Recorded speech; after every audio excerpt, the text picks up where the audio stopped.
ফেব্রুয়ারিতে ত্রয়োদশ জাতীয় সংসদ নির্বাচন। সারা দেশ প্রস্তুত হচ্ছে একটি অবাধ, সুষ্ঠু ও গ্রহণযোগ্য নির্বাচনের জন্য।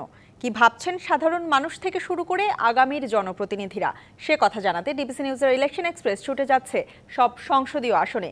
এখন রয়েছে সংসদীয় আসন ৮৪, ঝিনাইদহ ৪-এ। CSRM DBC election express. আজ আমরা রয়েছি সংসদীয় আসন ৮৪, ঝিনাইদহ ৪। আজ আমরা সারাদিনই ছিলাম ঝিনাইদহ ৩ এবং ৪ আসনে। কথা বলেছি এখানে যারা জনপ্রতিনিধি প্রত্যাশিত রয়েছেন তাদের সঙ্গে। তারা তুলে ধরেছেন তাদের আসনগুলোর উন্নয়নের কথা। আজ আমাদের সঙ্গে যুক্ত আছেন সাইফুল ইসলাম ফিরোজ, সিনিয়র যুগ্ম সাধারণ সম্পাদক, স্বেচ্ছাসেবক দল কেন্দ্রীয় কমিটি। স্বাগতম আমাদের সিএসআরএম ডিবিসি ইলেকশন এক্সপ্রেসে। আপনারা তো ইতিমধ্যে আপনি এই আসনের মনোনয়ন প্রত্যাশী, পাশাপাশি গণসংযোগ করছেন। কতটা সাড়া পাচ্ছেন এবং ভোটাররা কি বলছেন? আমি গণসংযোগ করতে গিয়ে জনগণের মাঝে ব্যাপক সাড়া পাচ্ছি এই কারণেই যে দীর্ঘদিন ১৭ বছর জনগণ কোনো নির্বাচনে ভোট দিতে পারে নাই। বিশেষ করে জাতীয়তাবাদী দলের কর্মী সমর্থক যারা আছেন, যারা ধানের শীষে ভোট দেওয়ার জন্য উন্মুখ হয়ে রয়েছে, তারা প্রতীক্ষায় আছে কবে আমাদের এই নির্বাচন হবে। যত তাড়াতাড়ি যত দ্রুত নির্বাচন হবে তারা ধানের শীষের পক্ষে ভোট দেওয়ার জন্য তারা উন্মুখ হয়ে আছে। ব্যাপক সাড়া আছে ধানের শীষের পক্ষে।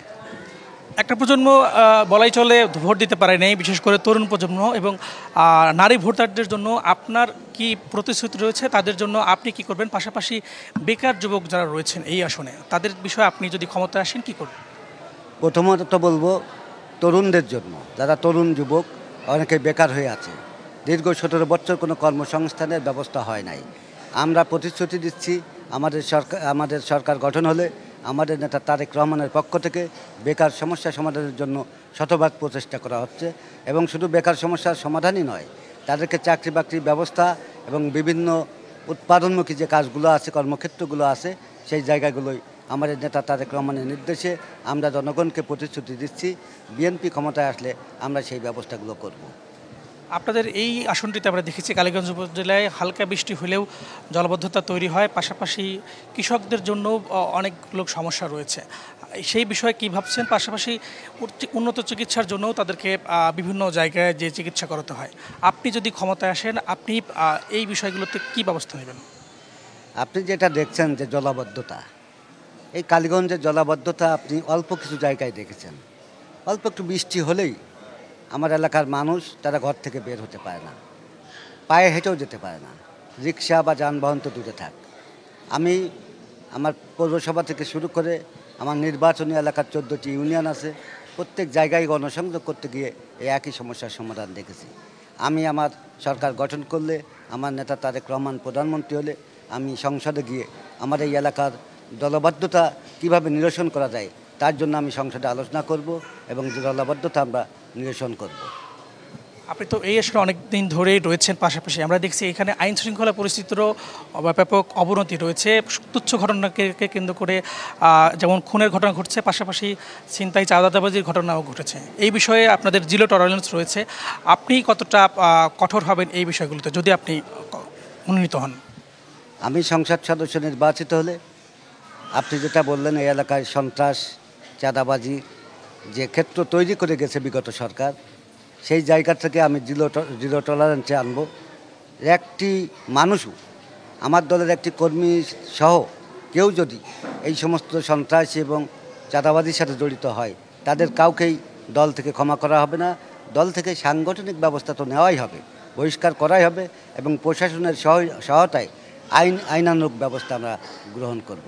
আপনি ইতিমধ্যে দেখেছেন যে এই এলাকার মাদকদ্রব্যর একটা আস্থা করেই নিক্ষেপ করতে হবে এই মাদকদ্রব্যদের। আপনি যে লক্ষ্য করে দেখবেন, বিগত দিনে আমার এই ঝিনাইদহ কালীগঞ্জ আসন, যেটা ঝিনাইদহ ৪, এই আসনের যারা সংসদ সদস্য ছিল, যারা জনপ্রতিনিধি ছিল, তাদের জনগণের কাছে কোনো জবাবদিহিতা ছিল না, কারণ জনগণের ভোটে তারা নির্বাচিত হয় নাই।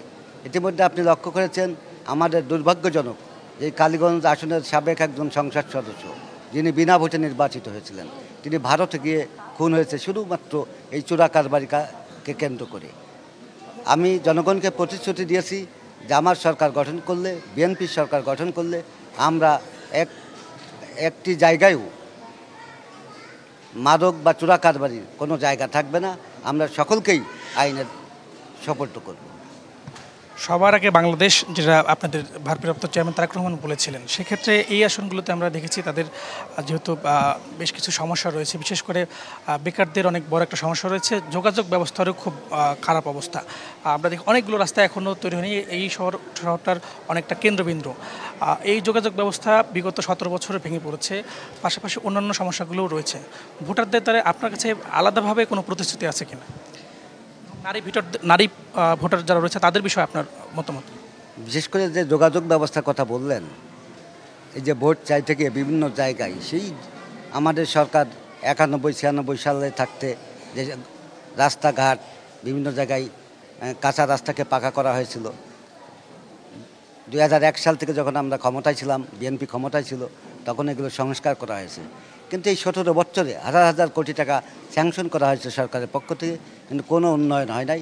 এই টাকাগুলো বিগত সরকারের জনপ্রতিনিধিরা তছরূপ করেছে। আর নারী ভোটারদের কথা বলছেন, এই যে আমার সামনে এখানে যারা বসে আছে দেখছেন, এই গ্রামের মানুষ, এখানে আমার মা বোনেরা আছেন, তাদের সন্তানেরা আজকে মাদকের কবলে পড়ে তাদের সন্তানরা নষ্ট হয়ে যাচ্ছে, লেখাপড়া শেখাতে পারছে না।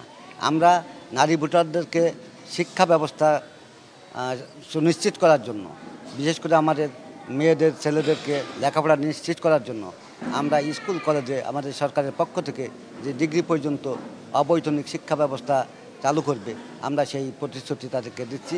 এবং বিশেষ করে নারীদেরকে বেকার সমস্যা যাতে না থাকে, তাদের কর্মসংস্থানের ব্যবস্থা আমরা আমাদের সরকার আসলে, বিএনপি সরকার গঠন করলে, আমাদের নেতা তারেক রহমান প্রধানমন্ত্রী হলে আমরা সেই ব্যবস্থা করব নারীদের।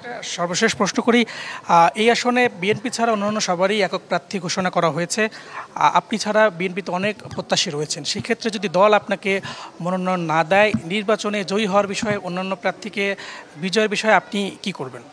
শোনেন, আমি একটি রাজনৈতিক কর্মী। আমি ছাত্রদল থেকে মাঠ পর্যায় থেকে এই পর্যন্ত এসেছি। বিগত 18 সালে নির্বাচনে আমাকে নমিশন দেওয়া হয়েছিল। আগামী অল্প কিছু দিনের ভিতরেই হয়তো আবার নির্বাচন হবে, দল মনোনয়ন দিবে। আমি পরিষ্কারভাবে বলি যে আমাকে নমিশন দেওয়া না হলেও যাকেই দেওয়া হোক, আমি এবং আমার সাথে যারা রাজনৈতিক কর্মী আছে তাদেরকে নিয়ে তাকেই বিজয় করার জন্য কাজ করে যাব। কারণ দলের প্রতি আমার আনুগত্য শতভাগ। আমাকেই নির্বাচনে প্রার্থী করতে হবে এমন না। আমার নেতা তারেক রহমান যাকে প্রার্থী করে আমার এখানে পাঠাবেন এই ঝিনাইদহ 4 আসনে, আমি তাকে জয়লাভ করার জন্য আমার সর্বোচ্চ বিলিয়ে দিয়ে হলেও আমি চেষ্টা করব। জি, ধন্যবাদ আপনাকে আমাদের সিএসআরএম ডিবিসি ইলেকশন এক্সপ্রেসে যুক্ত থাকার জন্য। আমাদের সঙ্গে যোগ দিয়েছিলেন সাইফুল ইসলাম ফিরোজ, তিনি বিএনপি প্রত্যাশী। তিনি জানাচ্ছিলেন তার এলাকার তার যে আসন রয়েছে সেই আসনের উন্নয়নের কথা জানাচ্ছিলেন, এবং তিনি যদি দল থেকে মনোনয়ন না পাও তাহলেও তিনি কাজ করবেন বলে প্রত্যাশা জানিয়েছেন। আজ আমরা সারাদিন ছিলাম ঝিনাইদহ 3 এবং 4 আসনে। আগামীকাল আমরা থাকবো যশোর 1 এবং 2 আসনে। ডিবিসি ইলেকশন এক্সপ্রেসের সঙ্গে থাকুন।